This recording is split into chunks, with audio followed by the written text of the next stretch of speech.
अस्सलाम वालेकुम। I am Ahmad Ali Naqvi and you are watching world in focus. नाज़रीन, आज की इस एपिसोड में हम जो मैप सीरीज़ है उस हवाले से डिफरेंट कॉन्टिनेंट्स के प्रोफाइल्स पे बात करेंगे स्टार्टिंग से। और उस कॉन्टिनेंट्स में हम सबसे पहले जो बात करेंगे वो एशिया के ऊपर बात करेंगे आज की इस एपिसोड में। और हम एशिया के हवाले से एक बेसिक प्रोफाइल कंस्ट्रक्ट करेंगे कि एशियन जोग्राफ़ी क्या है, डेमोग्राफ़ी क्या है, एशियन इकनॉमिक प्रोफाइल क्या है, उसके अंदर सीज़ और जो बेसिक हमने बात की थी लास्ट एपिसोड में कि उसके जो बेसिक प्रोफाइल की चीज़ें हैं उनको हम हाईलाइट करेंगे। और उसका पर्पज़ तमाम एशिया के तमाम इश्यूज़ को कवर करना नहीं है, बल्कि उस एशिया के डिफरेंट रीजन्स को हाईलाइट करना है। और उन रीजन में अलग अलग भी हम प्रोग्राम करेंगे बाद में जाके, बट एक कलेक्टिव जो प्रोफाइल है एशिया का उसकी वजह से बात करेंगे, ताकि जब आपके जहन में एशिया का वर्ड आए तो उसके अंदर ये सारा प्रोफाइल एज अ पिक्चर आपके जहन में आना चाहिए। इस एपिसोड के अंदर हम एशिया के हवाले से डिफरेंट एस्पेक्ट पे बात करेंगे। तो सबसे पहले मैं अगर ज्योग्राफी से स्टार्ट करूं तो वेयर इज़ एशिया। तो एशिया के बारे में अगर मैं ज्योग्राफी बताऊं तो इसकी जो बाउंड्रीज़ हैं वो स्ट्रेच होती हैं from western pacific to the red sea. अगर मैं रेड सी की बात करूं वो बाउंड्री है, फिर मेडिटेरेनियन सी है, और फिर नॉर्थ में जाएंगे तो ऑब्वियसली रशिया का जो एक एशियन पार्ट है, ज्योग्राफिकल एशियन पार्ट भी है।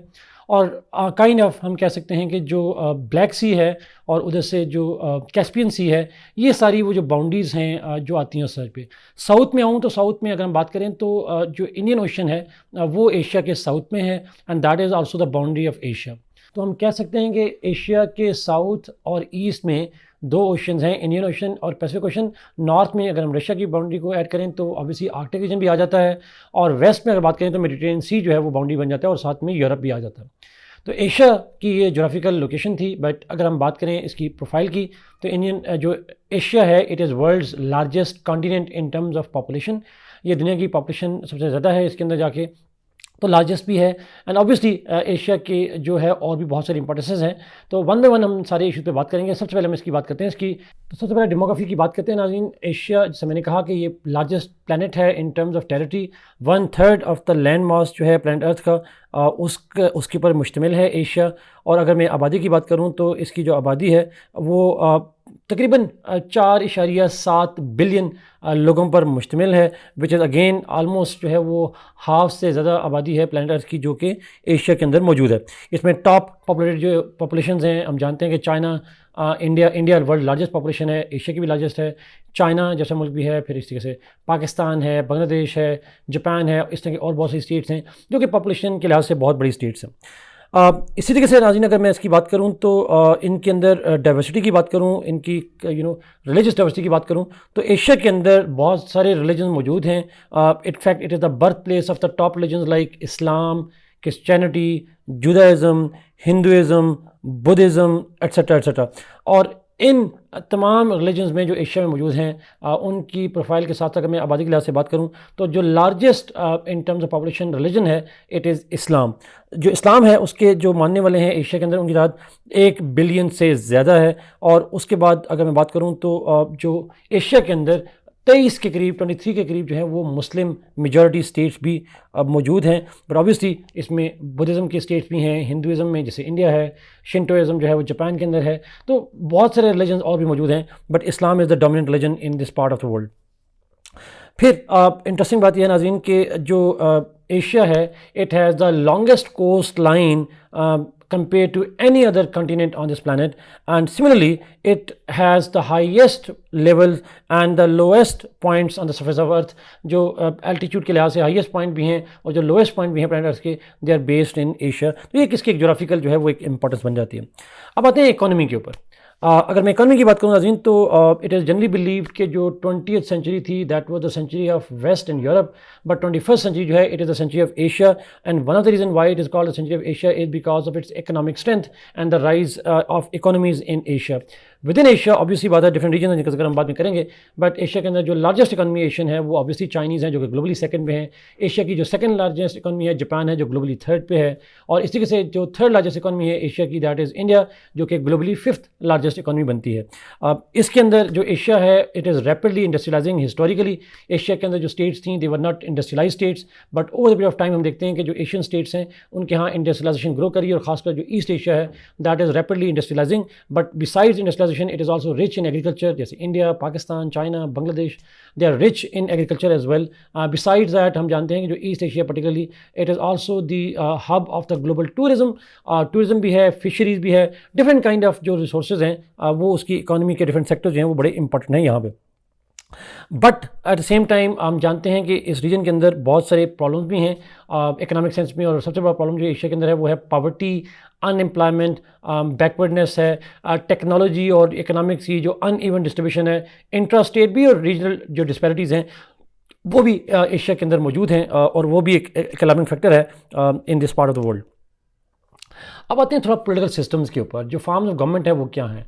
एशिया चूँकि बड़ा रीजन है, इसके अंदर डजन्स ऑफ स्टेट्स देयर, और इन तमाम स्टेट्स में डिफरेंट फॉर्म्स ऑफ गवर्नमेंट हमें मिलती हैं. यहाँ पे हमें इस्टेब्लिश डेमोक्रेसी भी नज़र आती हैं, जैसे ईस्ट एशिया में जापान, कोरियाज एक्सेट्रा में, India being the largest democracy भी हम बात करते हैं जाके. बट एट सेम टाइम हमें मोनार्की भी नज़र आती हैं, स्पेशली वेस्ट एशिया में चले जाएँ जहाँ मिडिल ईस्ट में, तो वहाँ पे हमें बहुत सारी मोनार्कीज नज़र आती हैं. ऑब्वियसली बात है कॉन्स्टिट्यूशनल मोनार्कीज भी हैं ईस्ट में, जहाँ थाईलैंड हो गया या ब्रुनाई हो गया, बट जापान वगैरह में. बट एट सेम टाइम हमें नज़र आता है कि वेस्ट एशिया में एब्सोल्यूट मोनार्कीज जो मिडिल ईस्ट में है वो भी नज़र आती हैं जाके.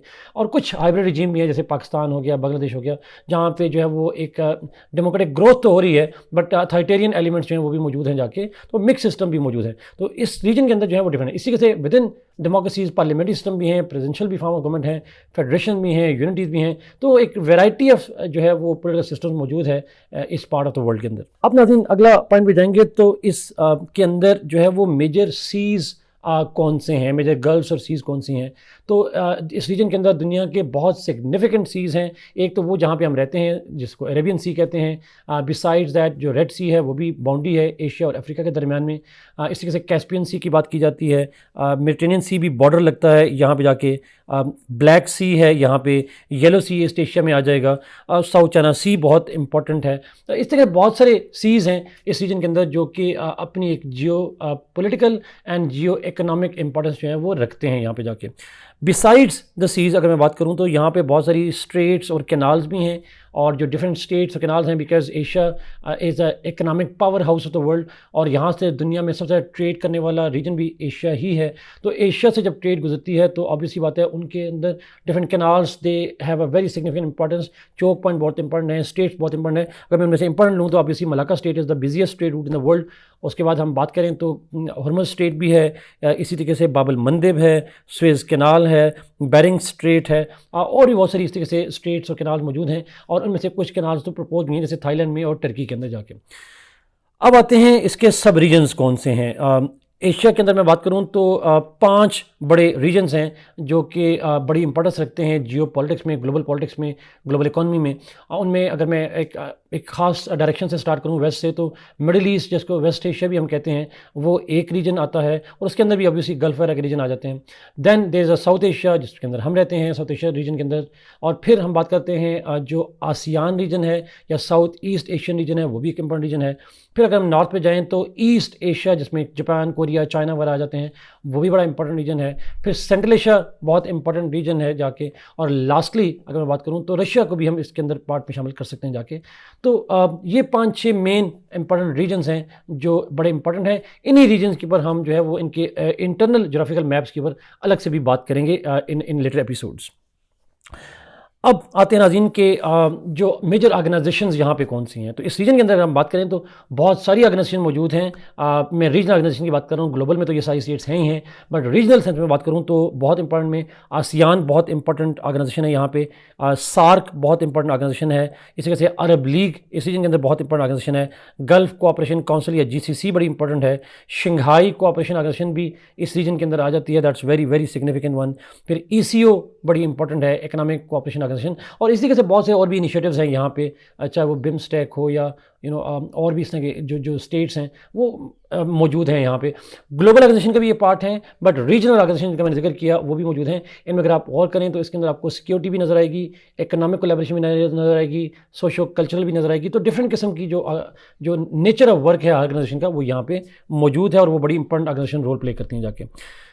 अब लास्ट पॉइंट पे आते हैं नाज़रीन, which is very very significant one, कि इस रीजन के अंदर मेजर इश्यूज़ क्या हैं, किन रीजन में कौन से मेजर इश्यूज़ हैं, उनका हम प्रोफाइल देखेंगे डिटेल में, तो ऑब्वियसली हम बात नहीं कर सकते यहाँ पे। बट जो मेजर अगर मैं बात करूँ इश्यूज़ में, तो यहाँ पे बहुत सारे कॉन्फ्लिक्ट्स हैं एशिया के अंदर, और उस कॉन्फ्लिक्ट्स में बात करूँ तो सबसे रीजनल स्टेट की अगर बात करूँ तो सबसे मेजर कॉन्फ्लिक्ट में तो इंडिया और चाइना का जो राइवलरी है, कॉन्फ्लिक्ट है एशिया के अंदर, दैट इज़ वेरी सिग्निफिकेंट। इस वजह से पाकिस्तान और इंडिया की राइवलरी बहुत इंपॉर्टेंट है। साइनो यूएस राइवलरी जो है इंडो पैसिफिक के अंदर, वो बहुत इंपॉर्टेंट है। इस वजह से चाइना की ऑलमोस्ट तमाम नेबर्स के साथ कॉन्फ्लिक्ट है, स्पेशली जो साउथ चाइना सी के अंदर जो कॉन्फ्लिक्ट है स्टेट्स के साथ, चाइना के साथ, वो बड़ा इंपॉर्टेंट है, फिलीपीन के साथ, वियतनाम के साथ। और ये साउथ चाइना सी में कॉन्फ्लिक्ट चाइना वर्सेज आसियान के साथ साथ इंट्रा आसियान स्टेट के भी कॉन्फ्लिक्ट है। मलेशिया इंडोनेशिया के कॉन्फ्लिक्ट है, मलेशिया फिलीपींस के कॉन्फ्लिक्ट हैं, फिलीपींस वियतनाम के कॉन्फ्लिक्ट हैं, वियतनाम ताइवान के कॉन्फ्लिक्ट्स हैं। तो इंटरनल कॉन्फ्लिक्ट भी वहाँ पे मौजूद हैं इसी रीजन के अंदर, ईस्ट एशिया में। सिमिलरली पाकिस्तान और अफगानिस्तान का अगर हम देखें तो आजकल इशू बड़ा इंपॉर्टेंट है, that's very significant issue. Iran और सऊदी अरबिया जो गल्फ में चल रहे हैं, वहाँ बहुत सिग्निफिकेंट राइवलरीज हैं ईरान की सऊदी अरबिया के साथ। और ऑब्वियसली आजकल का जो सबसे बड़ा इशू है इस रीजन के अंदर, that is the middle eastern issue. तो मिडल ईस्ट के अंदर भी बहुत इंपॉर्टेंट इशूज़ हैं, सेंट्रल एशिया के अंदर भी हैं, बट बहुत सिग्निफिकेंट इशूज़ नहीं हैं। तो ये एक इंपॉर्टेंट लिस्ट ऑफ इशूज़ हैं जो इस रीजन के अंदर कंटेम्प्रेरी टाइम में मौजूद हैं। हिस्टोरिकली और भी बहुत सारे कॉन्फ्लिक्ट्स हैं, बट अब जो है वो ये मेजर कॉन्फ्लिक्ट जो हैं वो इस वक्त मौजूद है। And nature of conflict obviously vary करती है from conflict to conflict, but they are important conflicts. Yemen की बात भी हम कर सकते हैं in that way, but Yemen is an extension of the Iran Saudi conflict. फिर इसी के मैं बात करूँ तो इस रीजन में एक और बड़ा इशू है, वो है अगर मैं इकोनॉमिक की बात करूँ तो इकोनॉमिक चैलेंजेस हैं इस रीजन के अंदर बहुत सारे। फॉर एग्जांपल इनकी आपस में ट्रेड कॉन्फ्लिक्ट्स हैं, ट्रेड वॉर्स हैं, और मिसाल दी जा सकती है ऑस्ट्रेलिया चाइना की, रिसेंटली एग्जांपल दी जा सकती है ट्रेड वॉर की, इंडिया चाइना की दी जा सकती है। इसी तरीके से इंफ्रास्ट्रक्चर, पुअर इंफ्रास्ट्रक्चर या लैक ऑफ इंफ्रास्ट्रक्चर है यहाँ पे, और उन इंफ्रास्ट्रक्चर में हेल्थ इंफ्रास्ट्रक्चर, चाहे मैं क्रिटिकल की बात करूँ या सॉफ्ट इंफ्रास्ट्रक्चर की बात करूँ, तो यहाँ पे वो लैक ऑफ इंफ्रास्ट्रक्चर या पुअर इंफ्रास्ट्रक्चर के इशूज़ भी मौजूद हैं।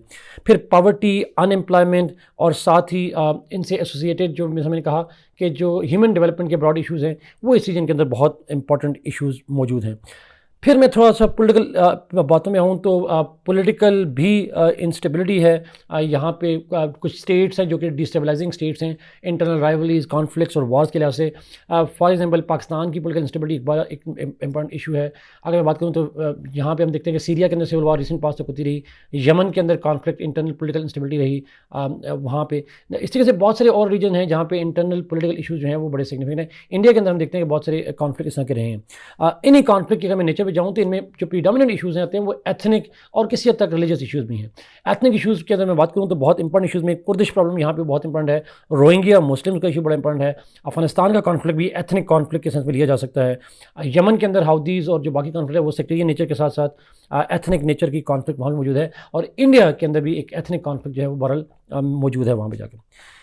एक और इशू जो इस रीजन के अंदर है वो है growing authoritarianism and gradual decline of democracy. हम देखते हैं कि right like the western world part of the world, Asia के अंदर भी जो है हमें डेमोक्रेटिक डिक्लाइन नज़र आता है, यहाँ gradually right wing forces strong होती नजर आती हैं। सबसे बेहतरीन एग्जाम्पल हमारे पड़ोस में इंडिया है। इसी के से हम अगर बात करें तो मिडिल ईस्ट के अंदर भी अथॉरिटेरियन रेजिम तो पहले से मौजूद हैं, but they are increasingly more populist over there. Iran के अंदर हम देखते हैं कि जो राइट विंग गवर्नमेंट है वो सब मौजूद है। तो अथॉरिटेरियनिज्म की जो फोर्सेज हैं वो ज़्यादा स्ट्रांग हो रही हैं, डेमोक्रेटिक फोर्सेज रियली वीक हो रही हैं, बांग्लादेश, पाकिस्तान एट्सेट्रा। म्यांमार की बात की जा सकती है, श्रीलंका की बात की जा सकती है, और डेमोक्रेसी जो है वो उतनी फ्लरिश नहीं कर रही जितनी कि एक ज़माने में ट्रेंड चला था पोस्ट कोल्ड वॉर के ज़माने में। लास्ट बट इंपॉर्टेंट नाज़रीन के एशियन ऑर्डर जो है that is also very significant. Asian order की बड़ा इंपैक्ट बात की जाती है। जो एशियन ऑर्डर है historically it was dominated by the west, और वेस्टर्न के जो एलाइज थी, और particularly Japan was the regional policeman for the west. But हम देखते हैं कि और अरब स्टेट में भी, बट अब हम देखते हैं कि जो रीजनल ऑर्डर है वो चेंज हो रहा है। उसकी वजह द राइज़ ऑफ चाइना है, द राइज़ ऑफ इंडिया है, और इन राइजिंग पावर जो है इंडिया, चाइना, किसी तक सऊदी अरब की बात की जा सकती है, या साउथ ईस्ट एशिया में इंडोनेशिया की बात की जा सकती है, ऑस्ट्रेलिया की बात की जा सकती है। तो इनकी राइजिंग की वजह से एक ऑर्डर जो है वो चेंज हो रहा है, और जब भी ग्लोबल ऑर्डर चेंज होता है तो कहीं ना कहीं पे एक केओटिक कंडीशंस, एक kind of anarchic conditions create होती हैं। और इस एशिया के अंदर भी हम देखते हैं कि चेंजिंग ऑर्डर जो है it is establishing the foundation for different kind of conflicts, including the global conflict, the new cold war between US and China, in which the sea that Asia is also getting increasingly polarised and divided. So to conclude नाज़रीन, हम कह सकते हैं कि जो Asia है that is an important part of the world, that is in fact the most important part of the world in the 21st century for various reasons. और उन वेरियस रीजन में जिसमें मैंने बात की, सोशल, पॉलिटिकल, इकोनॉमिक की बात की, एक एनवायरमेंटल एस्पेक्ट की मैंने बात नहीं की, बट एनवायरमेंटल एस्पेक्ट के ऊपर हम एक बिल्कुल अलग से प्रोग्राम करेंगे, environmental map of the world पर बिल्कुल अलग से प्रोग्राम करेंगे। Thank you so much for watching this programme, kindly keep watching it, do give your feedback on that, so that हम जो अगला मैप की डिस्कशन है उसके अंदर कोई और चीज़ें भी ऐड कर सकें। And kindly subscribe this channel as well. Thank you so much. Allah Hafiz.